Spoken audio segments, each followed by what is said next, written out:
کراچی کے لوگوں کا کوئی ایک عقیدہ ہے اور اسلام آباد کے لوگوں کا کوئی اور عقیدہ ہے.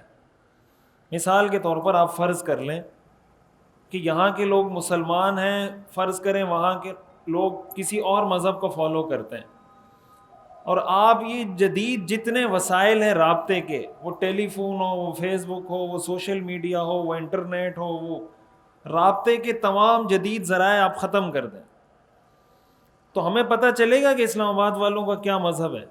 پتہ چلے گا؟ یا اسلام آباد والوں کو ہمارے مذہب کا پتہ چلے گا؟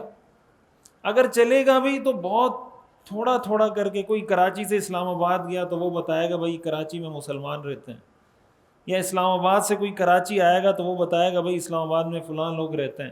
یہی ہوگا نا. یہی وجہ ہے کہ جب تک یہ جدید جتنے آلات ہیں، سوشل میڈیا ہے، جو بھی جس وجہ سے ساری دنیا ایک گلوبل ولیج بنی ہے، کہ اب یہاں پہ بیٹھے ہوئے شخص کو امریکہ کے حالات کا پتہ ہے، امریکہ میں بیٹھے ہوئے شخص کو کراچی کے حالات کا پتہ ہے، یہاں بیٹھے ہوئے شخص کو یہ پتہ ہے کہ امریکہ کے لوگوں کے کیا نظریات ہیں، ان کے عقائد کیا ہیں، ان کی معیشت کہاں جا رہی ہے، ان کا خاندانی نظام کیا ہے، وغیرہ وغیرہ سب کچھ پتہ ہے. ان کو ہمارا سب کچھ پتہ ہے. ایسا ہی ہے نا. گوگل میپ جب آپ لگاتے ہیں موبائل میں تو گوگل میپ آپ کو بتا رہا ہوتا ہے نا کہ ٹرن رائٹ اور ٹرن لیفٹ، سیدھا جائیں، رائٹ موڑیں، لیفٹ موڑیں. اس کو کس نے بتایا؟ Google map. اس کو پتہ ہے نا سب آپ کی گلیوں کا، کہ بھائی یہاں پہ عثمان مسجد کے پاس دائیں مڑیں گے تو یہ سڑک آئے گی، بائیں مڑیں گے تو یہ سڑک آئے گی. گوگل آپ کو بتا رہا ہے. تو گوگل کوئی گاڑی میں ساتھ تو نہیں بیٹھا ہوا ہوتا. ایک سیٹ اپ انہوں نے ایسا بنا دیا کہ اب پوری دنیا میں کہیں بھی جائیں، گوگل میپ لگائیں، وہ آپ کو گائیڈ کرتا رہے گا، یہاں جائیں، وہاں جائیں، یہاں جائیں، وہاں جائیں.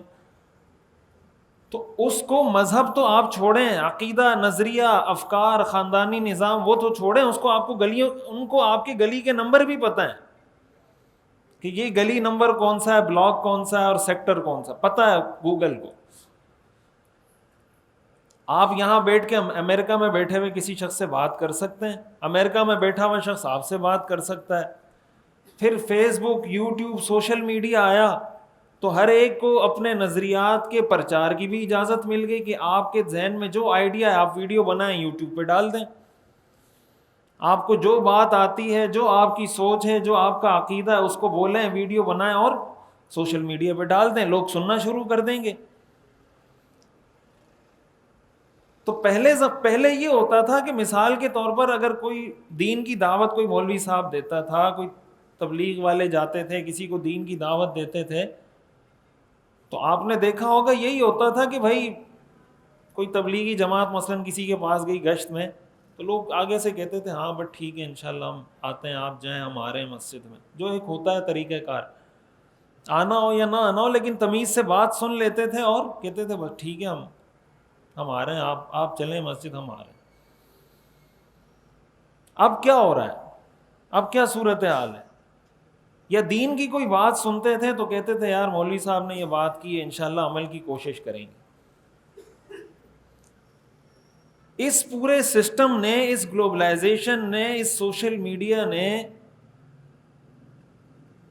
چونکہ ہم یہودیوں کی باتیں بھی سن رہے ہیں، عیسائیوں کی باتیں بھی سن رہے ہیں، ملحدین کی باتیں بھی سن رہے ہیں، جو زندیق ہیں ان کی باتیں بھی سن رہے ہیں، وہ لاشعوری طور پر دین کے خلاف جو باتیں ہمارے کانوں میں پڑ رہی ہیں، اگرچہ ہم اس پہ عقیدہ نہیں رکھتے، اگرچہ ہم اس پہ ایمان نہیں رکھتے، اس کو ہم غلط سمجھ کے سن رہے ہوتے ہیں، لیکن وہ چیزیں بار بار سن کے بار بار سن کے ہمارے دلوں میں بھی جو دین کا ایک تقدس تھا، جو دین کا ایک احترام تھا، جو قرآن حدیث کا ایک الگ تقدس ہمارے سینے میں تھا، وہ آہستہ آہستہ نکلتا جا رہا ہے.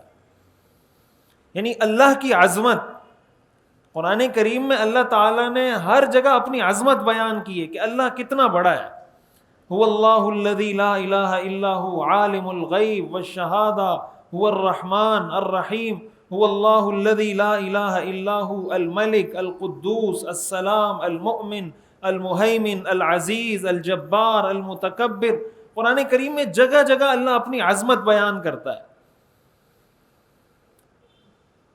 اور جب انسان کے دل سے دین کی عظمت نکلتی ہے، یا قرآن کی عظمت نکلتی ہے، اس کا مطلب اس کے دل سے اللہ کی عظمت نکل گئی، اس لیے کہ یہ قرآن تو اللہ نے نازل کیا ہے، یہ دین تو اللہ کا بھیجا ہوا ہے، یہ پیغمبر تو اللہ کے بھیجے ہوئے ہیں۔ حدیث شریف میں آتا ہے نا کہ ایک صحابی نے ایک مرتبہ رسول اللہ صلی اللہ علیہ وسلم کا تذکرہ کیا اور اللہ کے نام کے ساتھ آپ کا نام ملا دیا۔ وہ مجھے ابھی جملہ یاد نہیں ہے، وہ اس طرح کا جملہ تھا کہ جیسے آپ کہیں نا کہ اللہ اور اللہ کے رسول بہتر جانتے ہیں، اس طرح کا کوئی جملہ تھا، حدیث میں آتا ہے۔ تو آپ صلی اللہ علیہ وسلم نے فرمایا کہ تم نے مجھے اللہ کے برابر کیسے کر دیا کہ اللہ اور اللہ کے رسول جانتے ہیں؟ تو اللہ کے جاننے کا جب تذکرہ کرو تو اکیلے ذکر کرو کہ اللہ جانتا ہے، اور رسول کا تذکرہ کرنا ہے تو اس کے بعد کرو، تاکہ اللہ کی عظمت برقرار رہے کہ اللہ سب سے بڑا ہے۔ قرآن کریم میں انبیاء کے جو واقعات ذکر ہوئے ہیں نا، حضرت ہود علیہ السلام، حضرت نوح علیہ السلام، حضرت لوط علیہ السلام، حضرت شعیب علیہ السلام، تو ان کی قوموں کا حال بھی اللہ نے ذکر کیا ہے کہ جب حضرت ہود نے دعوت دی تو قوم کا ریسپانس کیا تھا، ری ایکشن کیا تھا، حضرت شعیب نے دعوت دی تو قوم کا ری ایکشن کیا تھا۔ تو قرآن کریم میں ہم یہ واقعات پڑھتے تو تھے، لیکن اس طرح کا ری ایکشن ہمیں دیکھنے کو نہیں ملتا تھا۔ یہ بات سمجھ آ رہی ہے آپ کو جو میں بات بتانا چاہ رہا ہوں؟ یعنی مثال کے طور پر حضرت ہود علیہ السلام آئے، قوم کو دعوت دی، وَإِلَىٰ عَادٍ أَخَاهُمْ هُودًا، اللہ فرماتے ہیں ہم نے قوم عاد کی طرف حضرت ہود کو نبی بنا کر بھیجا۔ قَالَ يَا قَوْمِ اعْبُدُوا اللَّهَ مَا لَكُم مِّنْ إِلَٰهٍ غَيْرُهُ، انہوں نے کہا اے میری قوم اللہ کی عبادت کرو، اللہ کے سوا کوئی معبود نہیں ہے۔ افلا تتقون، کیا تم ڈرتے نہیں؟